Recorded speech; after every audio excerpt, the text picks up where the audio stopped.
ಇನ್ನು ಸರ್ಕಾರ ಮತ್ತು ಸಾರಿಗೆ ನೌಕರರ ನಡುವೆ ಈಗ ಬಸ್ ಸಮರ ತಾರಕಕ್ಕೇರ್ತಾ ಇದೆ. ಒಂದು ಸಮಸ್ಯೆಯನ್ನ ಬಗೆಹರಿಸುವಂತ ನಿಟ್ಟಿನಲ್ಲಿ ಈಗಾಗಲೇ ಸರ್ಕಾರವೂ ಕೂಡ ಸಾಕಷ್ಟು ಪ್ರಯತ್ನವನ್ನ ಮಾಡ್ತು. ಇವತ್ತು ಸಾರಿಗೆ ಸಂಸ್ಥೆಗಳ ವಿವಿಧ ಯೂನಿಯನ್ಗಳ ಜೊತೆಗೆ ಸರ್ಕಾರ ಪ್ರಮುಖವಾಗಿ ಮುಖ್ಯಮಂತ್ರಿಗಳೇ ಮಾತುಕತೆ ಮಾಡಿದ್ರು. ಆದರೆ ಆ ಸಂಧಾನ ವಿಫಲವಾಯಿತು ಅನ್ನುವಂಥ ಮಾಹಿತಿ ಲಭ್ಯವಾಗ್ತಾ ಇದೆ. ಯಾಕೆಂದ್ರೆ ನೌಕರರು 38 ವಿವಿಧ ಬೇಡಿಕೆಗಳನ್ನ ಇಟ್ಟಿದ್ರು. ಪ್ರಮುಖವಾಗಿ 38 ತಿಂಗಳುಗಳಿಂದ ಹಣ ಹಿಂಬಾಕಿ ಏನಿತ್ತು, ವೇತನದ ಹಿಂಬಾಕಿ, ಅದನ್ನ ಕೊಡಿ ಅಂತ ಡಿಮ್ಯಾಂಡ್ ಮಾಡಿದ್ರು. ಆದರೆ ಸರ್ಕಾರ ಅದಕ್ಕೆ ಬಗ್ಲಿಲ್ಲ. ಹೀಗಾಗಿ ನಾಳೆಯಿಂದಲೇ ನಾವು ನೇರವಾಗಿ ಮುಷ್ಕರವನ್ನ ಮಾಡ್ತೀವಿ ಅನ್ನುವಂಥ ಎಚ್ಚರಿಕೆಯನ್ನ ಕೂಡ ಕೊಟ್ಟಿದ್ದಾರೆ. ಆದರೆ ಇದರ ನಡುವೆ ಹೈಕೋರ್ಟ್ ಕೂಡ ಈಗ ಒಂದು ದಿನ ಮುಷ್ಕರ ಮಾಡೋದಕ್ಕೆ ಬ್ರೇಕ್ ಆಗಿದೆ. ಹಾಗಾದ್ರೆ ನಾಳೆ ಏನಾಗುತ್ತೆ ನೋಡೋಣ ಬನ್ನಿ ಸ್ಟೋರಿ.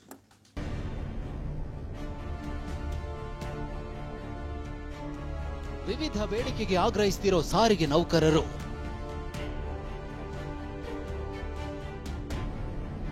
ಸಿಎಂ ಸಿದ್ದರಾಮಯ್ಯ ಸಭೆಯಲ್ಲೂ ಸಂಧಾನ ವಿಫಲ.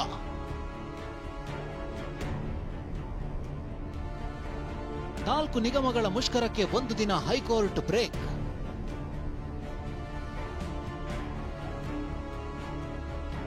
ಸಾರಿಗೆ ನೌಕರರ ಸಮರ. ನಾಳೆಯಿಂದ ಸರ್ಕಾರದ ವಿರುದ್ಧ ಬೀದಿಗಿಳಿದು ಹೋರಾಟಕ್ಕೆ ಮುಂದಾಗಿದ್ರು.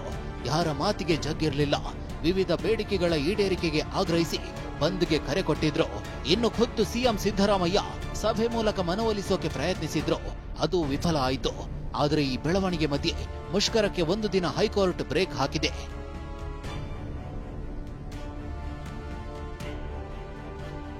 ಮುಂದೆ ನೋಡೋಣ ಅಂದಿರೋ ಸಿಎಂ ಸಿದ್ದರಾಮಯ್ಯ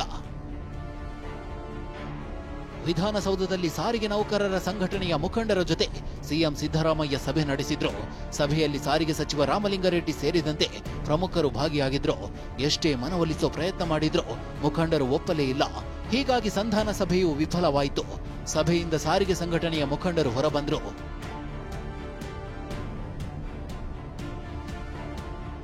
ಸಭೆ ಬಳಿಕ ಮಾತನಾಡಿದ ಸಾರಿಗೆ ನೌಕರರ ಮುಖಂಡ ಅನಂತ ಸುಬ್ಬರಾವ್, ನಾಳೆ ರಸ್ತೆಗೆ ಬಸ್ ಇಳಿಯೋದಿಲ್ಲ ಅಂದ್ರು. ಇಲ್ಲ ನಾವು ಮಾತಾಡೋಣ, ಮುಂದಕ್ಕೆ ನೀವು ವಾಪಸ್ ತಗೊಳ್ಳಿ ಅಂತ ಹೇಳಿ ಆದ್ರಿಂದ ಆಗೋದಿಲ್ಲ. ಸೊ ನಾಳೆ ಸ್ಟ್ರೈಕ್ ಆಗುತ್ತೆ. ಸಾರಿಗೆ ನಿಗಮದ ಬಸ್ಸುಗಳು ಯಾವುದು ನಡೆಯೋದಿಲ್ಲ. ಅವರು ಪ್ರೈವೇಟ್ ಬಸ್ ಆಪರೇಟ್ ಮಾಡ್ತಾರೋ, ಟೆಂಪೋ ಆಪರೇಟ್ ಮಾಡ್ತಾರೋ ಅವ್ರಿಗೆ ಬಿಟ್ಟಿತ್ತು. ನೋಡಿ, ಗಿಸ್ಮಾ ಎಲ್ಲ ಅವ್ರು ತಗೊಂಡಿದ್ದಾರೆ. ಇನ್ನು ಅಧಿವೇಶನ ಮುಗಿದ ಬಳಿಕ ಮತ್ತೊಂದು ಸುತ್ತಿನ ಸಭೆ ಮಾಡ್ತೀನಿ ಅಂತ ಸಿಎಂ ಹೇಳಿದ್ದಾರೆ ಅಂತ ಸಾರಿಗೆ ಸಚಿವ ರಾಮಲಿಂಗಾರೆಡ್ಡಿ ಹೇಳಿದ್ರು. ಹಿಂದಿನ ಸರ್ಕಾರದ ನಿರ್ಧಾರಕ್ಕೆ ನಮ್ಮ ಸರ್ಕಾರ ಸ್ಟಿಕ್ ಆನ್ ಆಗಿದೆ ಅಂದ್ರು. ಮುಖ್ಯಮಂತ್ರಿಗಳು ಇನ್ನೂ ಒಂದು ಹೆಜ್ಜೆ ಮುಂದೆ ಹೋಗಿ ಈಗ 700 ಕೋಟಿ 14 ತಿಂಗಳು ಕೊಡ್ತೀವಿ, ಮುಂದೆ ಕೂತು ಮಾತಾಡೋಣ, ಇದಾಗ್ಬಿಡ್ಲಿ, ಅಸೆಂಬ್ಲಿ ಆದ್ಮೇಲೆ ಕೂತು ಮಾತಾಡೋಣ ಅಂತ ಹೇಳಿದ್ವಿ. ನಾವು ಒಂದು ಹೆಜ್ಜೆ ಮುಂದೆ ಬಂದಿದ್ದೀವಿ, ನೀವು ಒಂದು ಹೆಜ್ಜೆ ಮುಂದೆ ಬನ್ನಿ. ಆಮೇಲೆ ಸಾರ್ವಜನಿಕರ ಹಿತದೃಷ್ಟಿಯಿಂದ ಸ್ಟ್ರೈಕ್ ಎಲ್ಲ ಮಾಡಬಾರ್ದು ಅಂತ ಮುಖ್ಯಮಂತ್ರಿಗಳು ಅವರಿಗೆ ಮನವಿ ಮಾಡಿದ್ದಾರೆ. 4 ವರ್ಷಕ್ಕೊಮ್ಮೆ ವೇತನ ಪರಿಷ್ಕರಣೆ ಆಗುತ್ತೆ. 20ರಲ್ಲಿ ಆಗಬೇಕಾಗಿತ್ತು. 20ರಲ್ಲಿ ನಾನಾ ಕಾರಣಗಳಿಂದ ಹಿಂದಿನ ಸರ್ಕಾರ ಮಾಡಿರಲಿಲ್ಲ.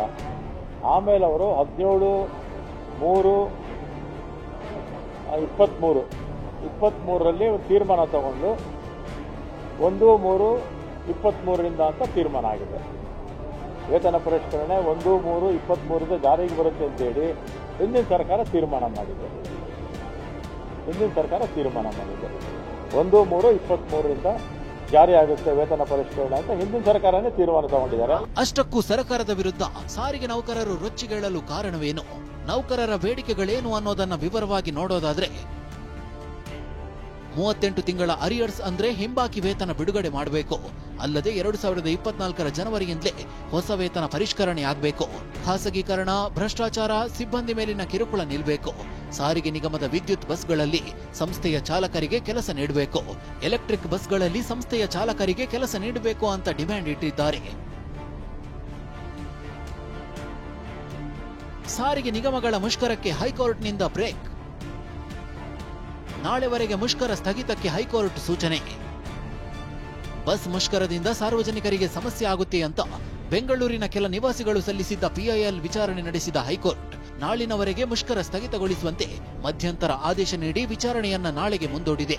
ನಾಳೆ ಮುಖ್ಯ ನ್ಯಾಯಮೂರ್ತಿ ವಿಭು ಬಕ್ರು ಅವರ ಪೀಠದಲ್ಲಿ ವಿಚಾರಣೆ ನಡೆಯಲಿದ್ದು ಮುಷ್ಕರದ ಭವಿಷ್ಯವನ್ನ ಹೈಕೋರ್ಟ್ ತೀರ್ಮಾನಿಸಲಿದೆ.